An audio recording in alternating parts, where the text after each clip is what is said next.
Welcome to Dollar Reviews, guys. It's almost the end of 2015. It's the day after Christmas, and so we're going to start this off with the big Christmas movie, even though, besides one line of dialogue, it has nothing to do with Jesus. I'm Brian Gillis, as always. I'm here with my co-host, Steven. Hello. So, yeah, Tarantino, let's do it. Number 8, The Hateful Eight. Can we just get this out of the way? I mean, because this is the least interesting part of it. Okay, 70 millimeter. Yeah, least Roadshow. interesting part of it. Looks great, all right? Okay, moving on. Like, Unnecessary. that's... Really? Yeah. Well, okay, Oh, first, man. let's I start guess off. we have to talk about it now. Let's start off. I saw this at AMC. I went to Okay. AMC Del Amo. I was gonna go right after work. I was gonna get 3 p.m. tickets. I messed up and they sold out. And I talked to you, and I know you tried to go yesterday and they were sold out. And this is selling out everywhere with a special engagement. Mm-hmm. And it's still doing pretty well in traditional auditoriums, but with the special showcase, it's doing gangbusters. So I bought my tickets before time, ahead of time. Gets to the theater about 5 minutes before it's supposed to start. The line for the box office was so long that even the lines for the automated box office, the ABOs, those were crazy long. I had to wait 5 minutes to print out the tickets I already bought. So not only did I miss the overture, I missed, I would guess, about a minute. I started when they encountered Samuel L. Jackson. He's trying to get into the That's carriage, right at or the the stagecoach beginning. trailer. Yeah. Like, Okay, you well, probably just missed the titles. That was it. yeah. Yeah. I didn't feel lost, but I definitely missed the overture, and I was bummed that I didn't get a premium seat, even though I still had a good one. I mean, Christmas is insanely busy for the holidays. Like, you Yeah. have to show up early. Like, I mean, I saw Joy on Christmas Day yesterday. Like, and I didn't think it would be that busy. I showed up like 10 minutes before showtime. There were a shitload of people Mhm. there at 10 in the morning. I was like, oh, it's probably Star Wars, but there wasn't a No, Hateful Eight screening at this theater. But then no, Joy was freaking no, it's packed, fucking movies, man. and it was like, Everyone, yeah, no, no, everyone like was every movie's talking big. earlier this year online about I'm talking about the major trades here about movies not doing well during the December and how Christmas isn't a good day for the box office. Bullshit. Like, I went to the movies Well, yesterday. it's I okay. went It's today. It was very crazy. Well, let's get back to this one, 70 millimeter. I thought it was a gimmick. I thought it looked really cool. I thought, but given that 85% of what happens in this film is either on a stage or like indoors or inside of a stagecoach, it was kind of pointless. Well, see, now I'm gonna disagree with that heavily. First off, I thought it looked great. I thought it looked absolutely beautiful, and I showed up early enough to get a great seat. Okay. So I had a good experience with it. As far as Roadshow being pointless, like, what do you mean? Like, as far as release strategy or just Like, okay, so did you get one of the really the cool? programs? Yeah. Yeah, yeah. Yeah, No, like, that okay, this is made another me thing too, is I wasn't when up. Uh-huh. I just got to point this out. They really went out of their way to create that experience. There was Exactly, no that's what I'm saying, yeah. pre-show, like there wasn't any of that first look thing No trailers, yeah. before. Yeah, nothing. So it was just the overture. It was just the movie, and that's it. I Yeah, mean, which isn't that rare. I mean, The Dark Knight Rises in IMAX was like that. Interstellar in IMAX was like that. Like, it still happens. But yeah, this program, it definitely makes it feel like an old time engagement. Coincidentally, my grandma actually gave me this is Cinerama program from '55, original print. Super awesome Christmas present. I'm posting pictures online of it. nice. Very similar booklet, and the fact that tons of people are going to go see this, and yeah, they're getting the experience, and that's special. And if for no other reason that Tarantino is helping films stay in business. I mean, obviously, Paul Thomas Anderson did it a couple years ago also with The Master, much smaller thing because he's a lesser known filmmaker. Hmm. But yeah, maybe this can help film stay in business. And, it is a good experience because it was a lot of people, and most of them I wouldn't think would want to or even care about film. Well, that's the Um, thing. My screening, that's what people in line were kind of talking about. So I don't know. I didn't feel like I was standing in line with the general audience that was, mhm. I don't know, saying stupid Well, things. where'd Like, you see this? I saw this at the Irvine Spectrum. Okay. Well, Yeah, I saw this at Del Amo and AMC, which coincidentally is the the mall in Tarantino Jackie Mall. Brown. Yeah. Yeah. It's the mall where they do the big heist. Yeah, I was on the opposite end of the mall in the fancy, they call it the Del Amo Fashion District now. Wait, Fashion Center rather. It's not the mall. You can still go there, but it's like almost dilapidated, and it still is one of the biggest malls in America. I think it's number 9 currently. Um, but so that was a little fun, like a That's little nice. Easter egg, like in the back of your head. You're like, I'm watching a special Tarantino screening at a Tarantino mall. I think just the exclusivity of this, Hmm. just in retrospect, it was really nice because I was in a sold out theater, and that can be a pain in the ass if you don't get the right seat that you want, and you gotta wait. But I don't know, I'm cool with I have patience to wait anyway. But when the movie starts and you're there with a crowd that is into it, that's Hmm. like at the end of the day, I think that really made this a great experience for me. And that's just getting into the actual movie. I don't think like I already saw in Letterboxd, there's people giving it 5 stars, like, oh, Tarantino's a Fuck genius, those blah blah. people. Look, I'm not knocking on Tarantino. I just don't, I feel like he's hit his peak with me. Like if he surprises me, then awesome. But thankfully it was a really good movie. Like for I me, thought it was okay. it was above just that whole 70 millimeter event, and just when it came down to just being a piece of entertainment, like it was really really good. I think this is just where Tarantino's strongest suit is in this movie is that it's 3 hours long. It It's doesn't feel it though, yeah, which is interesting. but it is very deliberately paced. Like things move slowly. There's very little happening. Yeah, I mean, it's all dialogue. yeah, I mean, and this is practically a stage play set in one Yeah. location for the most part for a large part of it. And I mean, this is where I want to say the directions. It's very, very, very subtle. Like just the way that actors are positioned, and I don't know, just the it's funny because this movie isn't that big. Like, you said that 70 feels like a gimmick, but even though it's very minimal, you still get like this great, like epic feeling of space of just the interiors. And even when they're outside in the blizzard, like just I got a great sense of that environment. I really did feel the width, not super wide, probably because my screen size was not that big, but I really got a great sense of it. And just I noticed height more than anything else. Like the vertical limit of the screen was more impressive than the width. Like seeing someone standing and having a cowboy shot and then still having so much going on around them. Like it was really cool, especially when it's involving cowboys. But yeah, I liked the movie. It wasn't great or anything. Like it's not bad. Like I said, despite it being 3 hours and some change, it didn't feel it. Maybe it was the intermission and it helped out a lot. But which was a like great place to put it oh, too. definitely. Like Like people were I talking. needed a bathroom break for sure. But yeah, like the pacing was really good, even though not much happens, and it is a stage play. Like Yeah. it makes sense that he before he decided to actually film this, he did the table read in LA that everyone went to. Like it was probably just as good as the final film was, to be honest. I don't know. I think unless you're really set on seeing a Tarantino film in 70 millimeter, that it's not necessarily missable, but you're not Well, gonna, no, see, if you don't see it, you're not gonna be missing out on I much. disagree. Like, I think that that's the best way to see it. Like this, honestly, like I really, really enjoyed it, but it's probably a one and done. Like this is the Yeah. best experience that I will ever have with it. It's the best audience I will ever have with it. And if I see it on TV or on Netflix, then I might get some entertainment out of it, but I will not be as into it as I was in the theater. And it's just a great audience movie. I mean, I think just for Eh. well, my crowd was really into it. I Like don't know my about crowd was yours. kind of into it, but there wasn't much for us to get into. Like yeah, there were the certain jokes. I'd say maybe the audience laughed like 10 times. Like there wasn't a ton of laughter. There weren't any like chuckles. Like it was a pretty serious crowd, like clapping at the end, but he was real muffled. I didn't clap. I didn't think he deserved it. Or I guess Harvey didn't deserve it. I don't know. Like I respect what they're doing with the showcase and trying to make the film going experience return and all the hurdles they're doing. And I'm sure if I saw this at the Cinerama Dome, it would have been a much Oh better yeah, experience. yeah, Like that would have absolutely. been special.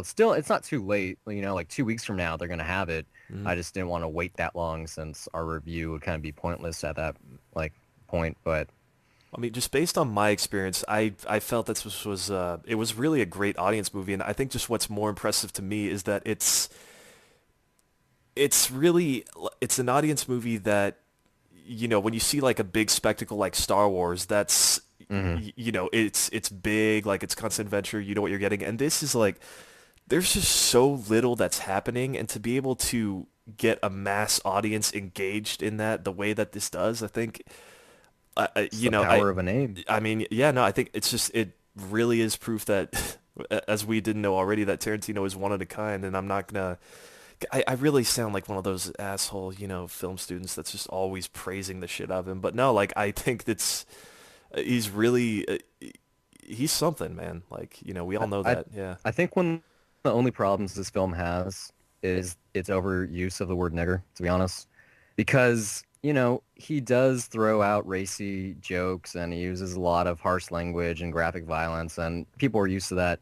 But whereas in Django, it was almost justified because the film is revolving around a freed slave and his redemption and that whole story, and the fact that it's taking place in the slave owning South, it was like, oh, okay, it's part of the time. And here, it's almost like shock value. Well, this is post Civil War, But like a few but I'm just years right saying, like, afterwards. So you got some Confederate soldiers that are very bitter. For me, it felt more appropriate than Django. It was actually the exact opposite. Because Django, while I enjoyed, I felt like that was Tarantino keeps saying it's a spaghetti western. That to me felt more like a blaxploitation western, oh, it and definitely I was, enjoyed yeah. it as such. It was good camp, but it wasn't something I could take as seriously as this. I think he calls Inglourious Bastards his spaghetti western. That's I don't know. fair. I mean, I don't think he absolutely. calls them both that, but whatever. That's neither here nor there. I think it's interesting. Tarantino, he really pimps himself out, especially the New Beverly, and the fact that this is playing all of January at his theater on his personal 35 print. Did he Um, already schedule that? yeah, the whole calendar is this film, It's all of out? January. Yeah. Wow. They're doing matinees that are all the Kitty matinees are all Kurt Russell films, like his Disney stuff when he was a kid. Sky High better be And on there. then they're no, no, like the Come on. kid who computer wore tennis I shoes gotta look and at the the calendar later strongest after man on this. earth or strongest kid on earth. I mean, all of his college movies that are actually really fun if you've never seen them. But they're also doing like Saturday Midnights where they're showing his first 5 films, and if you watch them all, you're invited to a special invite only Kill Bill Whole Bloody Affair screening. Yeah, Even well, Midnights are though like they always his do that, movies though. Like, or I think every Friday night it's well, a they have Tarantino been movie. lately. Yeah, Yeah, no, he did the Whole Bloody Affair on Christmas Day. I know that. yeah, and he's Yeah. doing it again at the end of January. Oh man. Um, I didn't think that this experience in the theater was any different than seeing Grindhouse. If anything, I thought Grindhouse was more fun. I mean, obviously it's a different kind of genre, but like that felt like like an experience I'd never had. Like I have seen Cinerama before, the Cinerama Dome, and like I said, I did the Master in '70 there, matter of fact, and so I've had this roadshow-esque experience, especially with IMAX big events where they're shot like in big part with their cameras. Yeah, but did you So have like the intermission and all that old-fashioned feel? yeah, when I saw the How the West Was Won at the Cinerama Dome, there was an intermission, and it was a post-Abbott intermission, and that film is an epic, so it kind of needed it. Whereas this, because like you said, it is a screenplay or the stage play rather. The reason the intermission was there is to break up the 2 acts. Like it wasn't that you needed time to take everything in. I think most people when they're watching this are gonna like you're quick to figure out what's gonna happen. It very much becomes like a mystery. Like I didn't see any of the trailers for this, so I don't know if that's how they marketed it as. But I don't know. I sort of tune them out, honestly. uh, But like, I guess that's another thing is that I do think that as far as monologues, like there's some great ones here, but that there's one this long at the one that end of the intermission was really bad. the what? I didn't like the narration. Oh, right when it started after the Yeah, intermission. after the Yeah, no, like intermission. yeah, that was I heard that was just kind of like, oh, Quentin, what are you doing? And it was him too. That's Yeah, worse. no, but At least he wasn't doing an Australian I accent. don't know. There's just something about like he can give characters like really cool, like interesting names, Hmm. and give very long explanations of how they got those names. Here, what's the best that we've got? The Hangman. The Like, I hangman. mean, honestly, like, yeah, when Sam Jackson goes like, but when the Hangman catches you, you hang. I The don't hang. think Yeah. that's as intimidating as I think he's trying to make it sound, or as badass. It's just kind of like, okay, It just isn't. It's yeah, funny. a couple of weeks ago when I did my Bone Tomahawk review, I said like it's a Western, but I didn't really like it, and it's like the best part's the cannibal stuff, and it's all the way at the end, and it's only kind of worth watching because Kurt Russell, it's like in anticipation for his role here. After seeing this one, I reversed that. Watch Bone Tomahawk. If anything, this will fuel your interest in that, and that's gonna be on Netflix. I think January 7th. So definitely check that out. I preferred it over this one Yeah, well, I definitely do recommend this. If nothing else, like it's, for the experience. yeah, I mean, because I walked out feeling like I saw something cinematic, even though it's Oh, very definitely minimal. was. Yeah, Yeah, and it's a great film to walk out of. Like it's forgettable. I will remember the experience. I really enjoyed the movie too, and I won't forget that one Yeah. Oh, Sam Jackson monologue right before the intermission. okay. Yeah, the experience itself, if you do this road show, Hmm. is memorable. But I think the movie isn't. I think as much as I was kind of iffy on Django, I still think about that every once in a while. I don't It's think. funny because I can't remember Django that well. Like I remember the basics, but Uh-huh. there's not a I remember dialogue. like I've only seen it I once. remember the spelling of his name that I saw in the trailer over and over and over again. But It's off the chain. yeah, but you know what? I don't think there's anything in Django Unchained that's going to be nearly as memorable as the monologue before the intermission in this. Like, how do you forget that? Are you joking? How do you forget that? The KKK thing, man. Okay, yeah, I mean, but again, I Oh, only remember the extra bag line because I saw it in the trailer like 10 billion times. oh no, as much as I love Channing Tatum, I'd rather have Jonah Hill.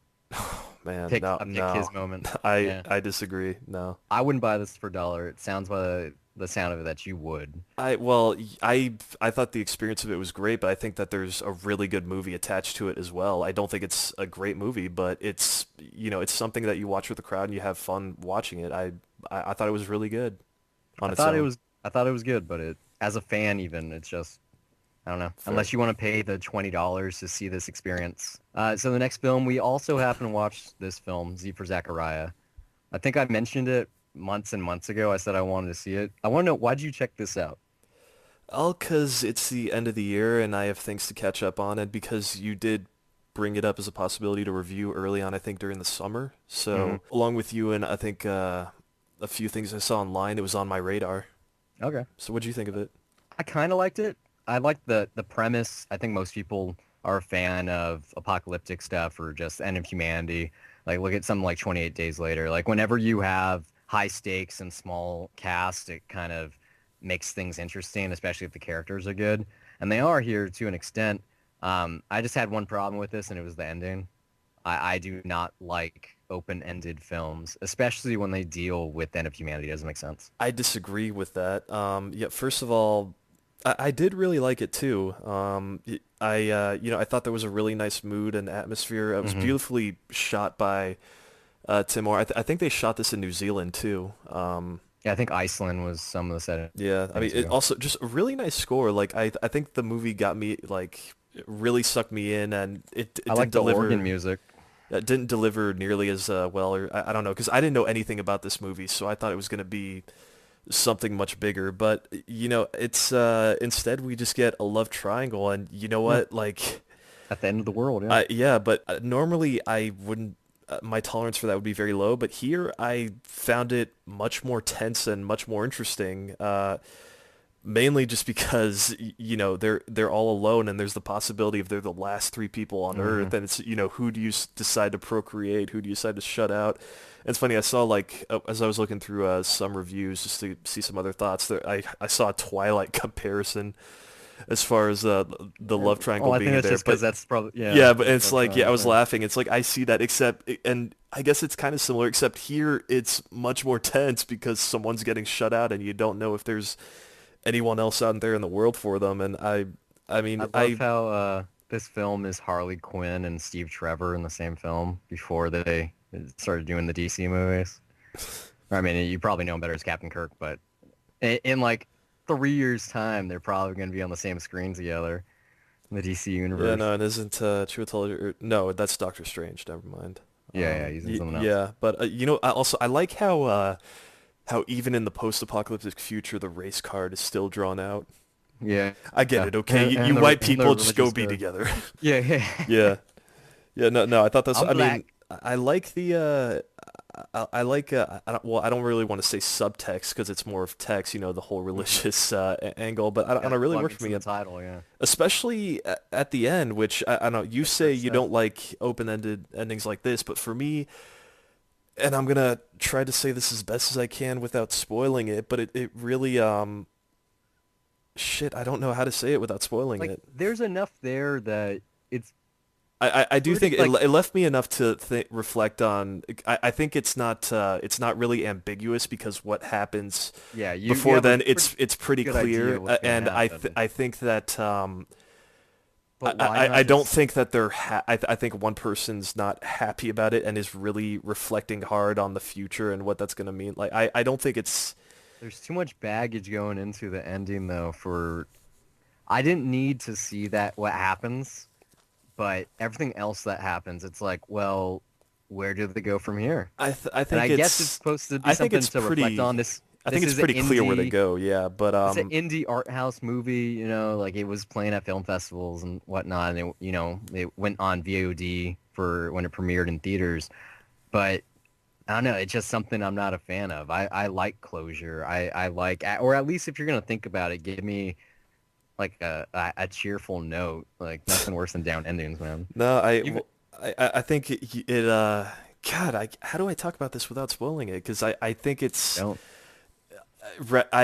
I don't feel bad. I don't necessarily feel like it's I don't know. It says more about it got me thinking more about human nature, I guess, or like what that situation would be like. What in that whole entire love triangle situation. Seriously, Hmm. if you were there with like it was you and another guy and another girl, what would happen? You know, I mean, you and you fuck her first, and then she has your kid, and then I fuck her, and then our kids, when they're of age, they make kids because then it's not yeah, but 100% the then there's same jealousy, and genes. not everyone can be rational. I mean, if you get three rational people in the apocalypse, then that's a miracle to Uh, procreate. But I mean, the way that the ending like ended, I think I think what they're going to do, it's obvious, but clearly one person's not happy about it. I mean, I don't know, uh, it's kind of sad. We should have opened up a spoiler section or something, but oh well. well, I mean, we have a spoiler show, but I don't know if this. I mean, we could try to We put it could, on there. you put the tag on Knock Knock last time, right? Well, I don't want to do it though. No, Not for this one, no. no, hey, it's not that hard. Nope, not happening. All Moving right, on. You want to get the next one or me? go ahead. Okay, so I saw Brooklyn. I know you saw this was Hmm. like a week and a half ago or something. Yeah, something like that. I knew I had to watch it. Like everyone's talking about the performances, and they were good. Swarzy. I can't. Saoirse. Saoirse Yeah, Ronan. She's great. I think most of the major reason why she's so good is that she's using her authentic accent, and it's a beautiful one too. But what's his name? Ethan Cohen. yeah. I really liked him in this. I knew you would. He was so good. I don't know. Like I Domino think that Gleason. is Like his accent, but I don't know. Maybe. I don't know. Just for some reason, it just seemed off to me like he was trying too hard. I don't know though. But Domino Gleason, like, even though he has a very minor part in this film, well, like, story-wise, a little bigger, like, he was good too. I mean, not his best performance this year, but then again, everything that he's been this year has been really, really good. But yeah, like, I had this big problem with this film, As did and I. I put it in my review on Letterboxd. I talked about the message with escapism, and someone who I follow, she asked me about it. I feel like at every given moment in this film, Ronan's character just is either running away from a problem she has, ignoring the problem entirely, and looking for something else to like fill her time, or is just, waiting for an opportunity for happiness. Like it's weird. Like I guess we it have starts with completely her different leaving. interpretations than here, but Like she's just she. It starts off with her leaving the country, leaving her family to try to find a better life because she's not happy with what she has. When she's there, she's not happy with where she is because she's thinking about what she had and she kind of wants to go back. Then she meets a boy, and everything is great. And what she do, she goes home. She has to go home, and then she's looking at another guy.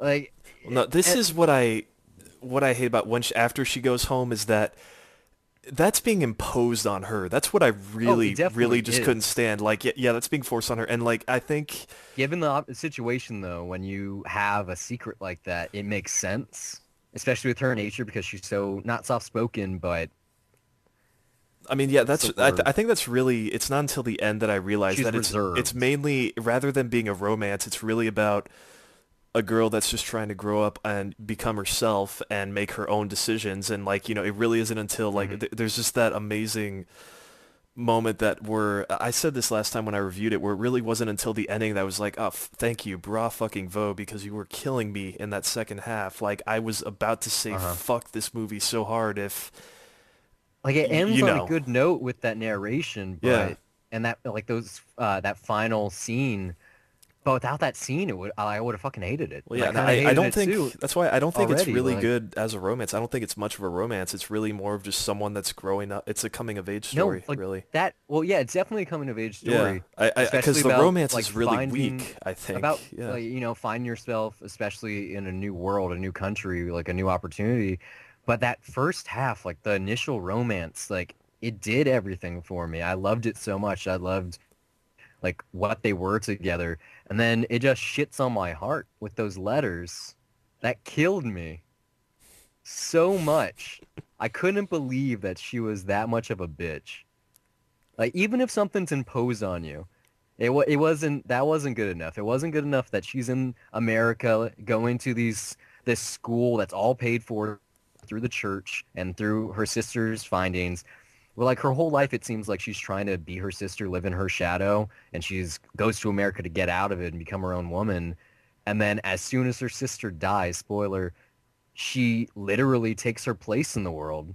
I don't know why. The thing with the letters, it's like it doesn't bother me as much, or at least I feel like I can understand why she would How? approach it that way, but I don't agree with it. But for some reason, I feel like I can understand it just with all the other shit that was Like going on. those letters are like my problem in a nutshell. Like I said, she's always running from something. She's always trying to escape her feelings through something else. And it's like, well, I have this thing at home. It's really good. I'm not 100% set on it, but yeah, I am for all like intents and purposes. I found something better where I already have a job. There's this guy that has all this money with a house that's already built. Hmm. Why don't I just stay here instead and I just mean, ignore everything else I have? But that's nope, it I worked for can't me, I stay guess, because it's because really it's being split between that decision of like it not just what you want for yourself, but it's very, very difficult to say no to family. That's why I think I but she can says accept no that. to family time and time again. Yeah, no, I There's that mean, line at the beginning of the movie where the storekeeper's like, "You're just gonna leave to America and make your sister take care of your mom for the rest of her life?" yeah, Like her sister has a good job. She's the only one I mean, paying her for sister everyone was in the fine with beginning. it and wanted her to go, so That's some she had that bullshit. support there. She wanted her younger sister to have the opportunity that she never had. That's all it was. She wanted her to have the life that Hmm. she never got. Well, her leaving just furthered her sister not being able to do it anyway.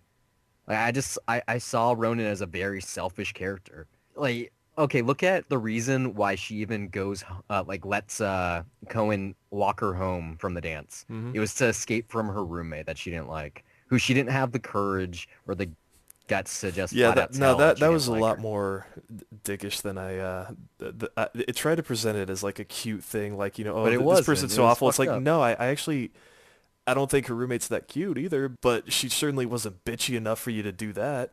Right? It's Yeah. like I get why the It's two like I haven't it's very like oh she's awful. It's like no, I Americanized haven't seen uh enough of her to know that.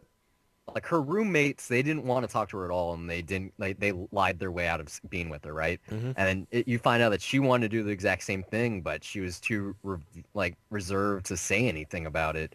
And like just those little moments, and like yeah, like the film plays it off as being cute or like oh ha ha ha, that's actually just like a meet cute and like a good romantic thing, kind of to start something off with. But like to me, like every action she has, there's something not sinister about it, but yeah, like she's bad at heart, it seems. Like she I doesn't can't care about the disagree with people that. around her. It's all whatever can help her succeed or whatever way she can find happiness. I can't really disagree with that. I mean, I didn't care enough for the movie though to really care about No, that. no, But I it mean, should. no, that is fair. For me, it really I don't know the thing with the roommate specifically, yeah. But Mm.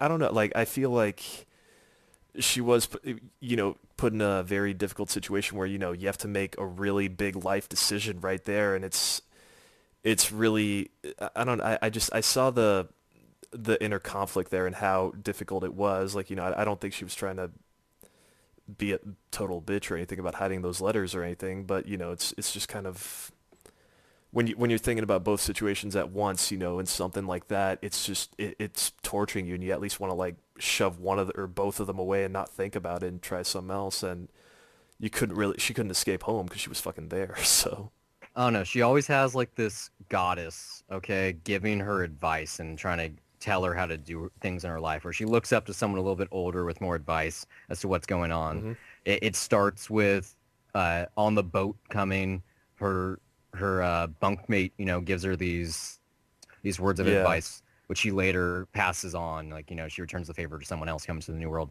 But then after that, it's her roommates that she's looking at because they're already they're obviously getting suitors and they're more attractive and they know how to use makeup and all this stuff. And then after that, it's her manager at the store, or it's the person who runs the boarding house. Like there's always this person in her life, and before she even comes to the country, it's her best friend who gets all the guys looking at her. Okay, it's funny. That's like one she, thing. Or I'm sorry if I interrupted, but I mean that's just uh, you're going through all these moments, and I'm realizing again because I haven't seen this in like 3 weeks. But like, yeah, that's one thing is that this movie, I don't know how many years it takes place in. I think she's in New York for like it's like a maybe a year and a year, half. 3.5. Yeah, Yeah. yeah. Okay. Like I So you're think the really just film in New seeing, York is like like a three-quarters of a year, and yeah. So then you're really she just goes back seeing and these comes back. It's like choice moments. Like, no, I think she's only in back home for like 3 months or something like that. not even that. Yeah, no, because I I think saw the it's I Sisters think it's like Grave one said month. July, and then she went back home in August. I don't know. It said Yeah, June or July. So she was supposed to. I think she was supposed to stay 1 week, and she ended up staying like 2.5 or 3. yeah, no. So she wasn't back home for long, but yeah, this there's so much like it's like if you're watching a biopic and you're only just seeing like these key seminal moments, you're not like getting much else. So I don't know. It really this just doesn't feel. I really don't understand why it's getting so much praise and like why it's so thought Well, provoking for I people get why because it's this getting the feels so praise. stale to me. Like Like I other don't than know. it's just a typical awards movie. I think the acting's really good. The chemistry between the three major characters is great.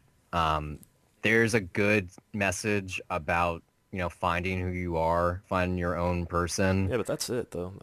Well, I mean, I really like the outfits and the design, the hair, like the bathing suits. Like it was a really good looking But it's period like I don't piece. feel, I don't know. I feel like I've seen too many period pieces. Like there's nothing, Mm. this feels like this and Carol could exist in the same exact universe because they both recreate the period so well. But I mean, honestly, so what? There isn't really a story there that's able to interest me that much. I mean, it doesn't really do that much. It's interesting in it, and I don't know. It feels like Oscar porn because we get so many of these. Like pretty much every year, we get one at least. I enjoyed seeing Ronan in a starring role. It's like the only one I've seen so far, unless you count like The Lovely Bones. I didn't Hannah. see Hannah. Well, Oh yeah, I man, was gonna say I Hannah's didn't see good. that one.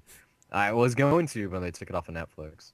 Oh man. So, I mean, I like most of what I've seen her in. Like I said, it was fun to see her with her true accent. Like I hope they write her character in other films to use it. So I guess it's your turn. What do you see? All right. Well, I guess going from some of the most underwhelming to one of the best films of the year, I saw The Big Short, which Nice. honestly really did blow me away. If you don't know, this is about the housing bubble. It's from Adam McKay, who's known for Yeah. doing stuff like Anchorman, Step Step Brothers, the other Brothers guys. Yeah, so and Funny or Die. this is kind of out of his wheelhouse, but I mean, not really. This has a really interesting ensemble too, because you got Steve Carell, who he's worked with before, but then Christian yeah, Bale. and Ryan Gosling. I mean, it's Yeah. and Brad Well, Pitt. he's worked with him too, kind of also. Like Brad Pitt too, though. I mean, it's a really interesting like combination of talent and it all works really well. Well, first of all, I guess I may as well put it this way: this movie is definitely smarter than me, Hmm.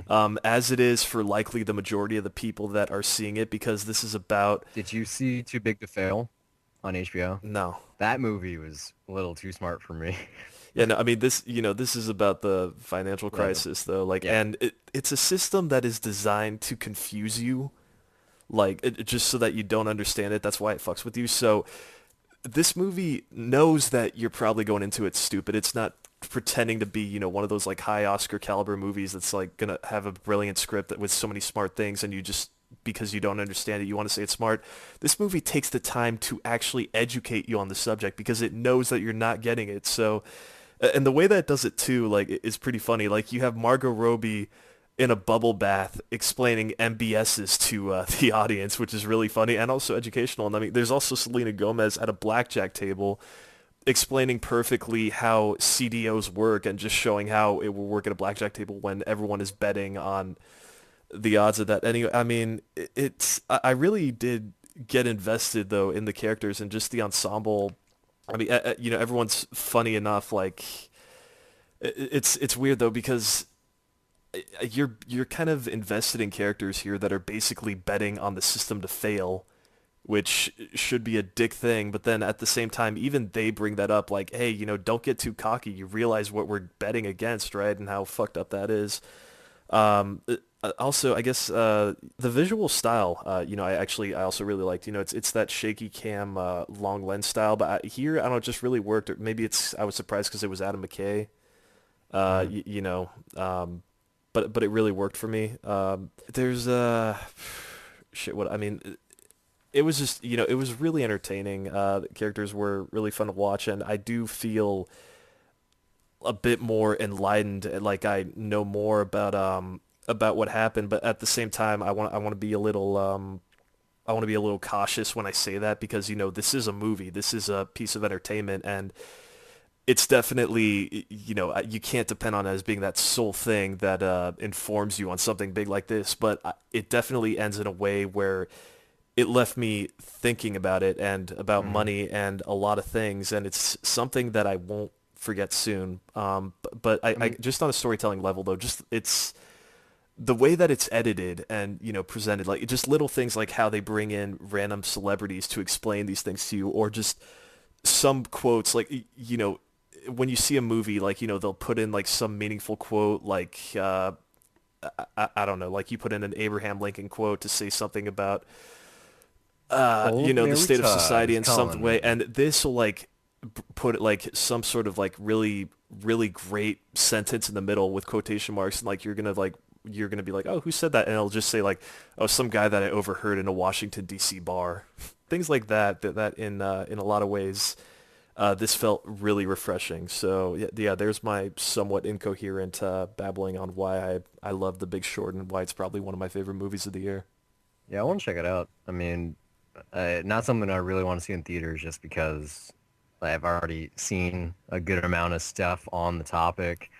And it is, it's almost 10 years now since the crash happened. So it is a dated topic, like just as old as Spotlight almost. It was I interesting. feel like It's this is more just because it's the ethics of this. I think it's more it's funny because they're basically shorting against themselves too. In theory, I mean they're betting on everything to fail. Like Spotlight, it's more this is more morally ambiguous. For Spotlights, like everyone's tackling an issue that yeah, is it's a witch clearly hunt. morally wrong. There's no one. There's no conflicted characters that are on the team in Spotlight. That's really the big difference. Whereas this, no one's necessarily morally justified. But yeah, I guess the highlight probably for me though was Steve Carell, who just plays like a real asshole that but you can't help but enjoy every scene. Like Brad Pitt is this just paranoid person that's walking around airports with like a mask on, just because the air that he's breathing has a bunch of different cell phones. Christian Bale plays I don't know. I want to say his character has Asperger's.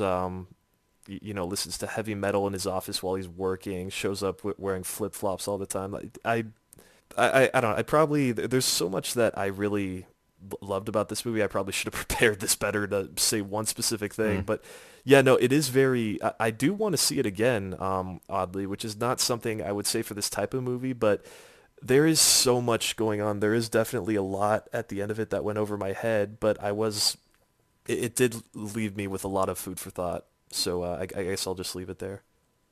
Okay. I'm trying to pick up the pieces with the segue. A It's minute ago, tough. What do you you're segue talking about. financial crisis with, you know? I got it. No, like a second ago, you were talking about Steve Carell being a total asshole that you can't stop like rooting for, or cheering for. I saw Steve Jobs, which is like Mm, 100% the same there you thing. go. Yeah. Like, despite what Michael Fassbender is doing as the titular character, like maybe it's because you know what he ushers in technologically, what he helped pioneer through Apple computing, but like you're like, I don't care how much of a fucking asshole he is, and he's telling everyone around him that to their face, basically. You're like, it's okay. For some reason, maybe it's just the way Aaron Sorkin writes characters like that, or the pacing it has, or the fact that it's just behind the scenes for press conferences. There's something about it, and maybe it's the passing of time or how well everything comes full circle. But it's seriously like the best film I've seen this year that no one's talking about. Like it, I know it made no money, and Universal really fucked up the release for it. But there isn't like one bad actor in this. There isn't like one forced moment. Like it feels really good, and yeah, like the final third, that ending act is a little cheesebally. Like you don't really get the full arc of his character. It feels forced to kind of have like a redemption for who he is and who he becomes, and also like it kind of reminds you like, oh yeah, he died of cancer a couple years ago. But I didn't see the Ashton Kutcher movie. I didn't see the Justin Long one or Funny or Die. But I think people did, and that's why they didn't see this one. And it's a shame because, yeah, with David Fincher, this could have been like an amazing movie, but it's still really damn good. I mean, I don't think Danny Boyle did bad or anything, and there's some interesting flourishes Yeah. there, but honestly, it's Sorkin dialogue and it flows really nicely. It's Hmm. structured in a unique way that is definitely refreshing, and it's very interesting to see that just how it's the way it is of just three major keynote speeches at different times and seeing how the character progresses within that time and how the company itself progresses and all that. And I mean, not even just everyone's him, up to but the the task. characters around him too. Yeah, and everyone's up to the task. Everyone performs it well. I mean, Seth Rogen, Super good. yeah, I mean, it fit really well in a dramatic movie, but uh, I don't know. It seems like I saw this 2 months ago, I think, and until Hmm. you brought it up, like I completely forgot that this is supposed to be in the running. Like it seems like that Oscar contender that I just kind of forgot about, and Like I it said, seems like that's it's everybody else. But yeah, yeah. no, this did not leave a burning impression on me. Despite the fact that there are so many unique and interesting things that it's doing as far It's as like they like the music they use, the scoring matches the three settings. So like the opening one, it's analog because it's at the that convention center. The one in the middle, it takes place at the Opera House. I mean, not the yeah, the Opera House. It's orchestrated, and the final one, I don't know, it's digital. Like, and then like I guess they shot it with yeah, three different formats. It went exactly. from like So like 16 to Super 35 to digital. yeah, to Yeah. try to match the era and the computing that's happening at the time. hmm Like they do really interesting things, but I don't know. It is definitely forgettable, and it's because at the end of the day, it is a biopic about a person that most people already are pretty aware of, and that you also kind of don't care about because he's died so long Well, but ago. at the same time, like I wouldn't say that this is a biopic and Aaron Sorkin and everyone else like that because it was a big thing with The Social Network of, oh, is this a realistic portrayal of Mark Zuckerberg? No. That doesn't look like the guy in those interviews at all, and I think the same could probably be said here in that there's so many artistic liberties that are being taken with this script. So But I mean, it's still adapted from the best-selling biography, yeah, the official and the biography. same Like, thing is like it's the same thing with the Social Network, Accidental Billionaire. But I don't know why. Maybe mhm. it's David Fincher. I don't think that's the case though. But I think it's more. I think it's just like I said, like, Steve Jobs, he died 4 years ago, and you already know what he did and the products that he made. Whereas with the social network, like, despite everyone that uses Facebook, you kind of didn't know who Mark Zuckerberg was. You didn't know his story. And that film really brought, like, it Yeah, made you that's more true. invested in the man. You're like, oh, and the Winklevoss twins, that's cool. And Napster and Justin Timberlake, what? Like, there was a lot about that movie that kind of just brought more importance to the Social Network. Like, and plus the score, like fucking Trent Yeah. Reznor, like, especially the rowboat scene, so Yeah, fucking no, I good. don't know. It feels like this should be hitting the same beats. Maybe it's because social networks structured in a more Traditional traditional way. fashion. Yeah, like because you don't really get the sense of the impact that Apple has had as great in this movie, I guess, compared to how Facebook has become a revolution in the social network. Yeah, this is just kind of like, well, there's an audience out there and you I believe think it, it's but I think it's just the pace. Like this film moves really, really fast, despite just taking place in three different events and each event basically running in real time with like minor flashbacks. It moves so fast because it is Sorkin dialogue that you kind of have to have a little bit of room in your brain to make sense of everything as it's happening. I can see why it's forgettable, like I said, but it's just when I was watching it, like I was really riveted. Like I was having a really good time. yeah, no, I mean it's definitely a great movie, but it's not one that's fresh in my mind right now. To counter that experience, I saw Tinker Tailor Soldier Spy because I also saw Bridge of Spies. That was probably the slowest movie I've seen in a very, very long time. Like slow burn is the like that doesn't even describe it because even at the end it's not even it doesn't even catch fire. Like you think it gives you like these little pieces and these little hints and you're trying to piece it all together to get to this mystery about who the mole is. But like I was so bored. Like I was tired of thinking so much. Because it has this great cast and people were telling me to see it when it came out, 4 years ago and still on Netflix. You got Gary Oldman and Tom Hardy and Colin Firth, uh, fucking who else? John Hurt, not John Hurt. I mean, the other Hurt from 1984. And, John and Hurt. it's John Hurt, yeah. Yeah. And like you got all these really good characters and they're so interesting but maybe it's because it's a British film. I don't know. And like when I was watching it, I was surprised to know that's the director that did Let the Right One Yeah. In. Like it's not a bad movie, but definitely for older I people, mean, I tried watching it. I just had to stop 10 minutes in right? because I was way too tired to keep going. And Yeah. I know what type of movie it is, and I'm not opposed to that. Like I've seen some deliberately slow stuff like The Spy Who Came In hmm from the Cold, or I don't know, The Samurai.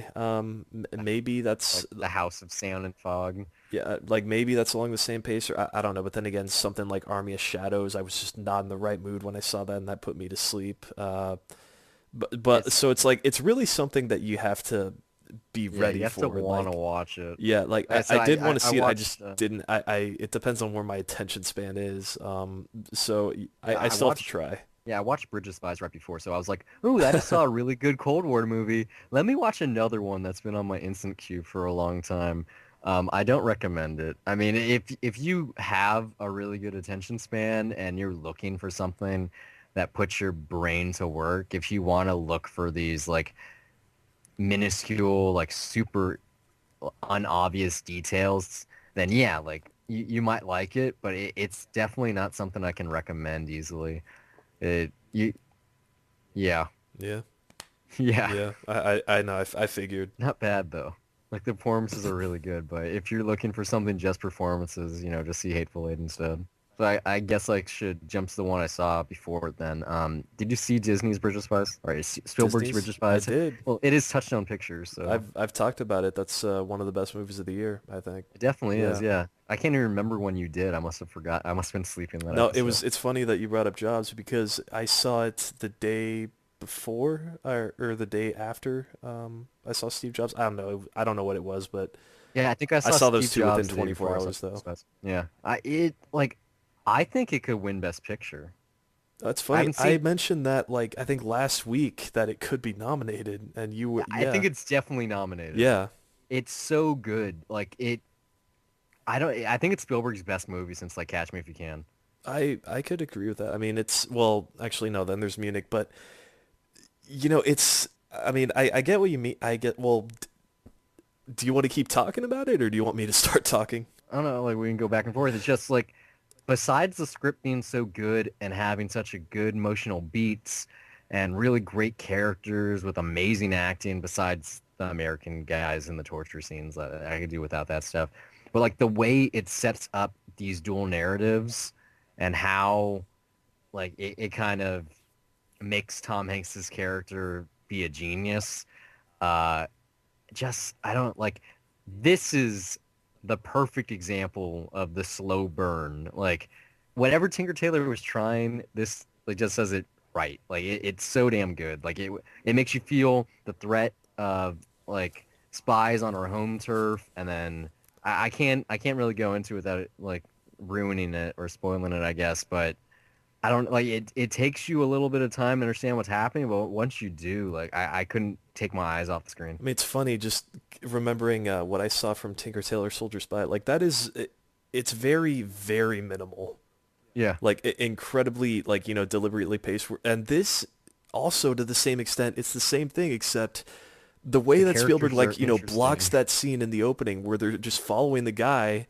I mean, it's just the way that everyone, all the extras are positioned. The way that everything just moves around, like in the frame. Uh, It's funny because this is stuff that like we don't see much. Like we don't see blocking like this very often, and yet when Spielberg does it, it's just like makes it look so fucking easy. Like, it's like dude, it's effortless. easy. Just do it like that. I mean, that's why he is one of the best directors of all time. And I mean, it really, this is his best film in years, honestly. I think like some of the best parts of this film were just, and maybe it's because of the Coen brothers' involvement, Yeah.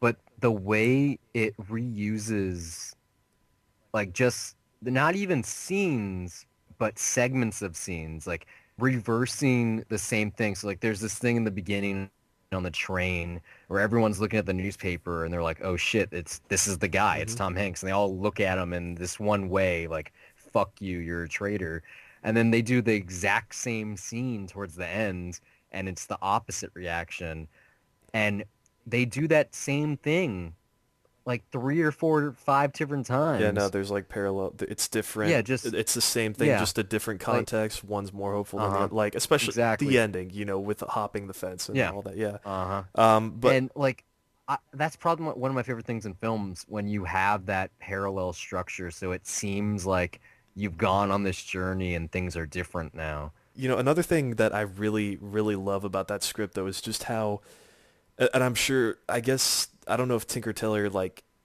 does this well with its characters or if it really fleshes them out in any way, but here Tom Hanks is just a normal guy in a world he does not know, and yet he Hmm. keeps pushing through, and it's like every element is going against him. It's not just people making it difficult, but it's even the weather.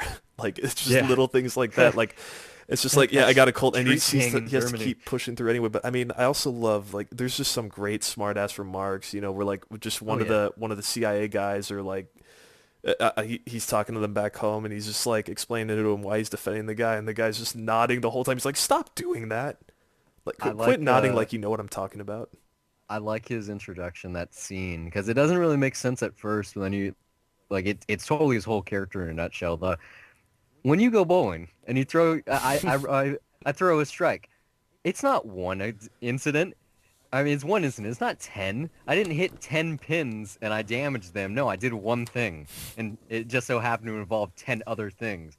And you're like, that's the whole movie. That's him doing his whole character. It's so good. Yeah, no, I mean, I don't know how it's funny because it seems like that and Steve Jobs are also not being talked about that much. I think it's just because, Bridge of Spies was released a little too early. It would have done just as Yeah, well it did well if, financially though. yeah, but I mean, if I'm like critically anyway, like if it was released last month instead of, I believe it was August, right? Hmm. Or or September October, maybe. I think. Was it October? It was Both of early them were October. October. Yeah. Like it would have just, I don't know, like it got nominated for one Golden Globe, and I think it's just for best supporting actor for what's his name, the guy who plays the spy. Uh, I don't know, but yeah, he was good though. Yeah, it was good, Yeah, but like I don't know, maybe the Oscars will give it more love. Such a damn good movie. I'm right there with you. Like it's really it really is great. Like it's probably gonna crack. I don't know if it doesn't end up in my top 10, it's gonna be just there. Like it's It's really good. probably gonna be in my top I 10. mean, I gotta say though, like, was it way too emotional for you at the end too? I I mean, feel like it got they way too definitely like it was kind of pushing it for me. they definitely, try to tug on the heartstrings a lot. But I really like that scene when he finally get comes home. Just like goes on his bed. Yeah, like the It's just like way enjoying the it little things. Yeah. happens. Exactly. I don't know. The way Like that his with wife the is standing there marmalade. smiling though, I'm just kind of like, ah, So, like, it's it's a going over Disney the top. movie. Yeah, It's I a know. Spielberg Disney movie. I know, Like, what do you but expect? well, that I don't know. Maybe it's because it's Thomas Newman who's going full Shawshank in this instead of John Williams, who I don't know may have made it more restrained. Maybe I don't know. Like, Then again, yeah, I because liked I what don't. it. Yeah, no. I liked how they used actual like old television footage a couple Hmm. times. I don't know. There's a lot about it that I really liked. Well, speaking of Spies, I finally caught Spy. up with Spy, which you really enjoyed. And Yeah. I wish I could say that half of it I enjoyed as much as the other half. I wish I could say I love it honestly, but you know what? Let me just get to the good stuff, I guess. Aside from being a really good parody or spoof that just pays homage to the spy films of the past, it does that really quite well. But I mean, also just the action It's scenes first legitimately off. good. Yeah, like I mean, just the action scenes. Like, there's stuff here that makes it feel like a legitimately good spy film. I mean, Uh-huh. I love the fights, like especially just that opening prologue. Like it's always Where really it clever and funny, and it's presenting it in a way that somehow just feels unique. Although I I really fucking couldn't stand the high speed photography. Like I'm just kind of getting sick of that shit in digital filmmaking, where someone just gets like a phantom and then just starts you know speed ramping for the sake of doing it without giving us something interesting to look at. Like I don't know, it's a trend I'm getting really fucking tired of. But anyway, the John Barry-esque score, I really dug that in the opening. I mean, just that opening shot, just the opening title sequence alone, like, yeah. has a really cool vibe. But I mean, even what's also refreshing is just Melissa McCarthy's job, just seeing her work at that office and being Hmm. involved doing, having to be behind that computer also and dealing with the other shit that she's dealing with, like, with the stuff with the bats. I thought that was really funny. It's cool to get a character make a movie about them, when they're usually Uh-huh. in a scene that just lasts for like a 30-second phone call to give a spy actual information. Like, I don't know, I there's love Simon that Pegg in Mission Impossible 3. I think that's an example. I love the way this was advertised. It made you think that, Melissa McCarthy was doing what she always does. She's being like the goofball behind the scenes that you can't take Well, seriously, she but kind of does. I know, That's, but like yeah.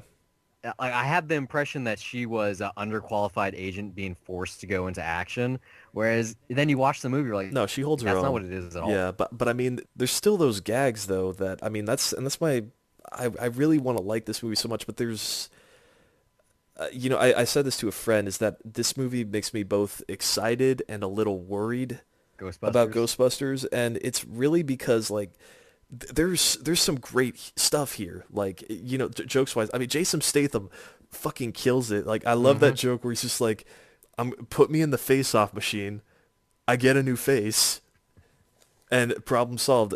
But then there's other stuff that's just Rose it's Byrne's kind of all over the place here. yeah, I mean, well, then there's just like other not really funny stuff, like, okay, you got like some physical humor that's okay, she falls down on the motorcycle, I guess, haha, that's an easy joke. And then you have the Italian guy just eating the rope and it looks like he's eating out of her ass. Like, I don't know, it's just it's humor like that just felt forced, and maybe I would have been more forgiving on it if I saw this in theaters with an Yeah, audience and I would have just gone along with it it. killed in theaters. I Like imagine it would, it yeah. was so funny. I mean, Like everyone was into every joke. when you got body humor like that, then usually Hmm. it works better with an audience. Like, when you have that shit in the sink joke in Bridesmaids, like, that's still funny to me now, but probably because I remember what it was like when I first saw that in the theater. That and also, well, there's other things going on in that joke, but I think compared to this and Kingsman, which is also the other spy comedy that came out, It's pretty similar, yeah. I think Kingsman is the better one. That just I not only did I find it funnier because I mean the jokes here like they're really good, but they're mostly hit and miss. I think Kingsman had just the better plot that could have worked as a legitimate spy movie, like, and also just a better villain and with a much more interesting plan. And I guess Kingsman also has the I advantage. don't know. Just, I mean, Kingsman also was. A It's comic Matthew book, Vaughn so though, and it's much, yeah. so it's being much more provocative and trying to get a reaction out of you. Like, so it's, When you adapt something that's already been successful, yeah, it's a there's Mark that Millar too. comic that let's be honest, like it feels more like a comic book spy movie, whereas this is just like a straightforward like spy flick that's kind of not parodying but playing with genre It conventions. Like does at that first. opening scene, like Yeah, the way it that's starts, you're like, mainly that well, opening scene though. Like, you're like, wow, this is completely different. Like this is not what I thought it was gonna be. Like everyone in the theater was like a shock laugh, yeah, I that mean, opening I do number. think that opening kicked ass, but then as it keeps going, there's really not much of a plot. It's just kind of aimlessly wandering around from location to location I to made some Melissa some physical McCarthy gags. vehicles, so Yeah, but I mean, although there is still some funny. I love it when she's just treating the Swedish guy like shit. Like, I mean, she really does hold her own here with that. plus 50 Cent gets like That was okay. a, a more, it's like more than a cameo. Yeah, I mean, that was like the best friend there. I don't know. I didn't think that was funny. That was more of a comedic convention. That was just kind of like, okay, well, yeah, it's there. It's cliche. I Well, I mean, mean, yeah, this film's supposed to be cliche though. Like, I mean, it, the, given that most of the humor comes through what it can do with the conventions of the spy yeah, but genre, there are other. it has to have jokes within that context. And It does, and but then even it's still, also it's there's doing, surprises in there, uh-huh. and then there's humor that's just like it's physical humor. It's stuff that's done that you just go for when you want a cheap laugh. It's not. It's like going for a bottom of the barrel joke, and then you have this really clever joke alongside it. That feels refreshing. It's just it really does feel hit and miss. Like it's not going one speed the whole time. So I don't Com I wish I could love it more. Like I will absolutely recommend it anyway. I think it would be a fun rental. mhm. But yeah, if I was with a crowd, I'm sure I would have overlooked the other physical gags. I'm still mad at you for that because we talked about reviewing and then you were like, no, I'm not going to see that. And then you went and So saw it anyway. In the first 2 cents I episode, didn't you like, talked about it. like I got off of work. I wanted to see something, and it was like the only thing playing, and I went, yeah, sure, whatever. Yeah. All I right. think what it also was is like I was cleaning a theater and I heard people laughing really hard, so I was like, "Oh, okay, I'll check it out." Yeah. Well, But I mean, look at Melissa McCarthy's other two films this year. What you have? What was the Identity Thief this year or I last think it year? was 2 years ago. I don't know. That was a Whatever. while Like ago. I never saw that, but the last couple of films she'd done, The Heat. Okay, that's yeah, like the big one. Like they not only were panned, but they didn't make any money. Well, the the Heat Heat made did. money, Yeah, no, it was but fine. I mean, like I was just, especially given that most of the films I'd seen her in since Bridesmaid, she plays the exact same character and she's not funny. Saint Vincent was a little different. Um, but I was like, well, I don't want to see that again. That's why I was happy about this one. Like I said, like it's not about the incompetent fat girl. It's, she's better than the guys. Like she can do it. Like very strong female character. And it just so happened to be probably my favorite spy movie of the year. Like I'd put it above Kingsman. well, I Like guess not we happen to be not much more, but yeah. we seem to be on exact opposites on more or less everything You except you for agree Bridge of that it's Spies. better than Mission Impossible and Man from Uncle, right? I didn't see Man from Uncle, but I think some of the best sequences of Rogue Nation maybe I think could hold up pretty well compared to this. I mean, if it wasn't for that goddamn though fucking high speed camera, I don't know. It's really bothering me. Like as cool as it is that we can do that with digital technology, even though Uh-huh. there are film cameras that could do that too. Though they're in Inception and 300, but I don't know. For some reason, when it's done on digital cameras like this, like there's just such a video look to it that feels cheaper to me, and it just feels like they're freezing it on something that's not interesting to look at, other than just it's hoping that it looks. I'm ranting on something else. I mean, the main point of this movie is that it's supposed to be funny, and yeah, half the time it is. But yeah, so yeah, yeah, probably I would probably watch this over Mission Impossible, honestly. right? Yeah, I mean, I don't plan to ever rewatch Mission Impossible unless I do like some kind of marathon because Tom Cruise dies or something. But like, I could definitely see myself turn this on HBO. You know, yeah. I don't know. There's not much credence to that joke, but I did say Creed. Um, I think it's the best seventh film in a franchise this year. I've seen Star Wars twice now. I think Creed's better. Really? It was, yeah, it was a really damn good movie. I mean, it's a great boxing flick. It doesn't have as much emotional baggage as Southpaw, but then again, Southpaw didn't have much boxing in it. But like, I don't know, like it made the Rocky character interesting again. Like, it had really good music. You were rooting for the underdog, and without giving anything away, the fact that it stays so close to the original template, this 1976 Best Picture winner, Hmm. while also trying to reinvent the wheel without kind of ruining the franchise. It was really nice. Michael B. Jordan, he's good in this one, not in his other big movie this year in Fantastic Four. But like Ryan Coogler, like bravo, man. Whatever he's doing with Michael B. Jordan, he has to keep it up. I hope whatever his next film is, it's probably going to be Black Panther, so he's not going to be in it. Uh, but hopefully in a cameo or something. And obviously, there's the one take boxing Yeah. scene in the middle, which I mean, I went into this knowing about it, and it was still really, really, really good. No, I mean I just think they did some like 19 takes to get it I right, think 13 and they used take 11. something like that. Yeah, but I mean just the sound too in that sequence, like Yeah, I listened to this one with my headphones on. I mean, yeah, like you just I don't it's the way that it uses surround, like you're hearing like everything in the corner. Like this was probably the most immersive boxing movie that I've ever seen on a technical front. But yeah, I mean, I don't know if I'm there with you on Star Wars, but that's because I can't set my love for Star Wars aside. But no, like it's such a good like audience movie too. Like I saw this with a crowd. Everyone walked out pumped up. Hmm. Like you just wanted to conquer life right when you got out of there. Like you just felt great at the end of it. And that's the effect that Rocky has had for so many people for so many years. But I think I just felt it more here, probably because I'm more connected to, it's a movie of this time. Like I could seriously see if they continue. Yeah, I mean, there's some problems with this film, but I'm pretty sure there's gonna be a sequel. It's making a ton of money. It's probably Yeah. gonna get nominated for an award or two. Sylvester Stallone's probably gonna get nominated for Best Supporting Actor. Like, if you got a sequel, imagine if they made a Creed franchise, No, why and wouldn't then they? people.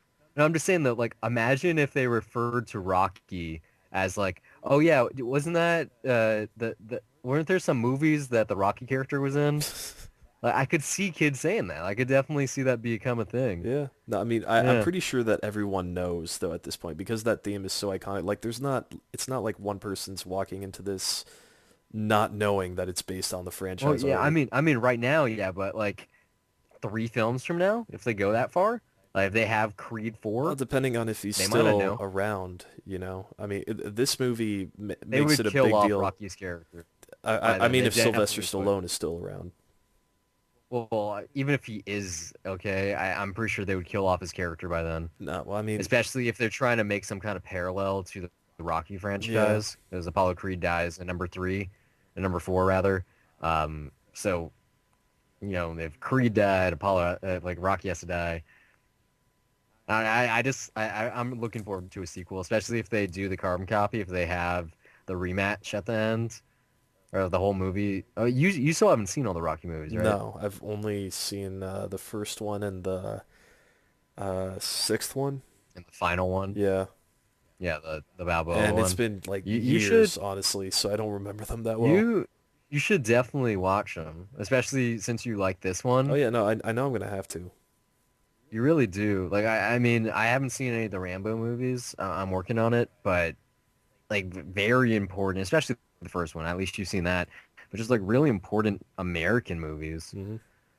They have such a big message about being an underdog and the American dream, and like that's the whole thing about the first movie. Apollo's like, I we're gonna have a fight in the city of brotherly love where the Declaration of Independence was signed on the 4th of July, 1976, to celebrate the bicentennial. Like that's the whole movie. And he's gonna be an Italian or something. It's like it demonstrates the immigrants and the rise of America. Like he does this whole like Don King thing. It's like really powerful. Even though the movie came out like I think it came out in November, and it's set around the 4th of July. Like I didn't know that until I was researching Creed after I saw it. And I was like, huh. And it's like yeah, like every Rocky Yeah, they've always come movie out around comes the out in holiday season. November. Yeah, that's right. The last one Yeah. did come out on Christmas Day, I think. Yeah, I didn't see that. Like I knew the premise, and I was like, well, I don't really want to see old man Rocky coming out of And it's like retirement. when I was in high school, it's like that was the joke. Like, why would you want to watch that?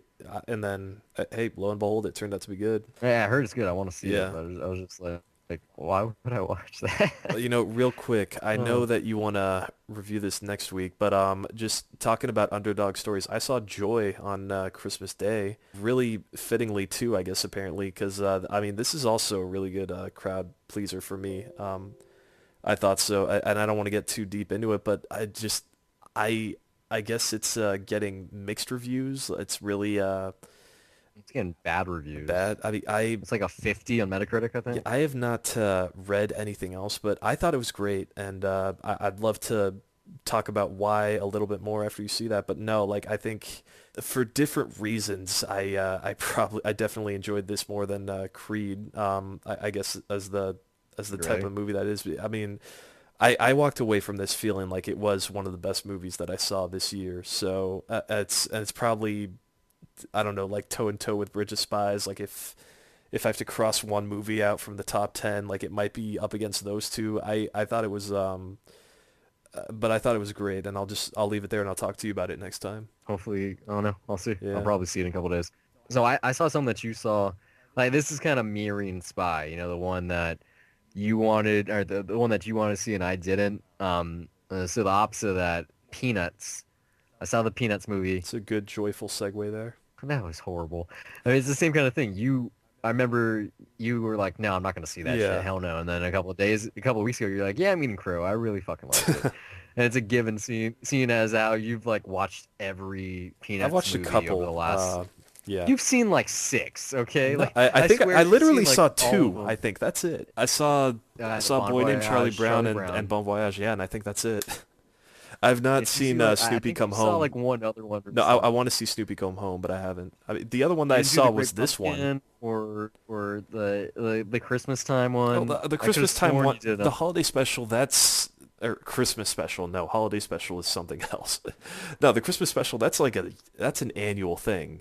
we saw it. Yeah, So but I mean, I didn't. isn't there a Thanksgiving one as well? Yeah, there's several. Yeah. Yeah, I mean I already talked about this with you a little bit. Um, I wasn't blown away or anything. I wish I saw it in 3D, but it was fun. Like I thought it did a really great job of using these iconic characters and kind of bringing them to the modern day. It didn't use any contemporary music that took the mood out of it. Like it matched everything There really was well. one, but I don't know for me, like But the yeah. dance scene are you talking about the dance? The Snoopy. I don't know what Spanish music that was, or it's a popular one though. They used it in the I don't trailer. remember. I mean, I really didn't like the Snoopy stuff. I thought that was probably the weaker moments Yeah, because with there was a Baron. lot. Yeah, because I knew that it was going to happen at least once, and it kind of settled my fears because I remember telling you I was like, oh look, there's a female Snoopy in this movie, and the way that they just made it part of a dream sequence with the bear and stuff, I was like, okay, that's okay. Like they're not creating new things here. And the same thing with the new girl in Charlie Brown's class. Yeah, Like the I redhead girl. guess you could say the MacGuffin.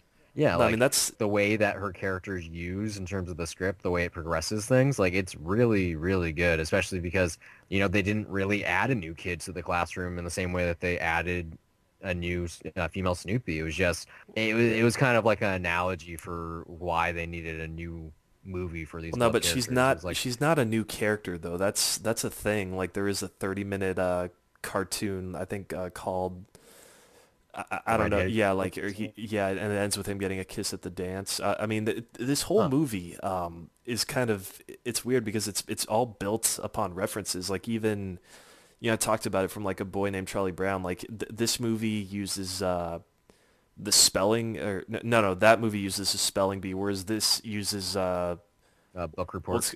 also it's kind of the same thing. Like, yeah, he had the highest grade in a spelling, or no, it was just a Yeah, you no, took like a standardized yeah, test yeah, and got no. a So I mean, score. it's kind of similar, and then there's a level of fame built up, like, and then there's references to the Great Pumpkin and even the Oh, there's Christmas references to like special. all the stuff. Yeah, no, I Yeah. mean, so it's literally it's pretty much a mixture of everything. It's kind of like a Peanuts mixtape, but it really does cross that line real well of being classic and